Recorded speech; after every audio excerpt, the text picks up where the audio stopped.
Hey, welcome back to shoot, what do I call it? Painting with El Guapo. Yeah, all right. So I think I got this editing thing figured out a little bit. So and thank you for coming back. And yeah, let's get right into it. So today we're just gonna go through some of the just the same ideas that we've been doing before. Setting up the drawing, how to establish the initial painting, and I got some better words for you.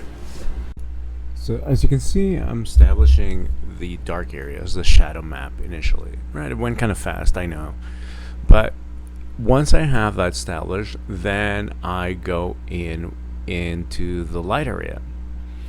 I reestablish some of the darks. I try to get some of the details because I drew it in pencil, and so what happens is the drawing gets, or the graphite kind of dissolves a little bit, and I can lose the drawing really fast.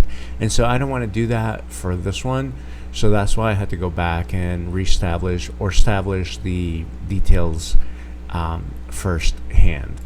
You know, I don't do that for all my paintings, but for this one I did. So again, so establish a drawing, get the darks in, go back into the lights, then I establish or I redefine some of the details, and sometimes I just go back in there really quick. You know, I try to do both eyes at the same time, so because sometimes I forget, and sometimes I just like, oh, okay, you know, the hairs kind of has some nice texture. I want to go back in there.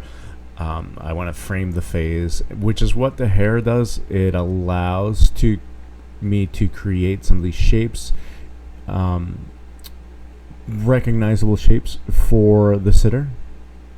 Anyway, so then I go back into the lip area. At this point, some of the value is a little more subtle, and I start adding some of the highlights. You know, so again, at this point, back and forth, and so this is the end result. I'm happy with it. It looks like the sitter. And now I'm just going to add a little bit of varnish into it, because it just brings out some of the color, some of the density of the darks. So yeah, shoot, I'm gonna have to like brush up on my art vocab, because I got to start saying things all the time. Anyway, thank you so much for watching. I really appreciate it. This is the third one. This is getting easier. I think it's getting better. I don't know. Let me know. In the meantime, happy painting, and as always, take it easy.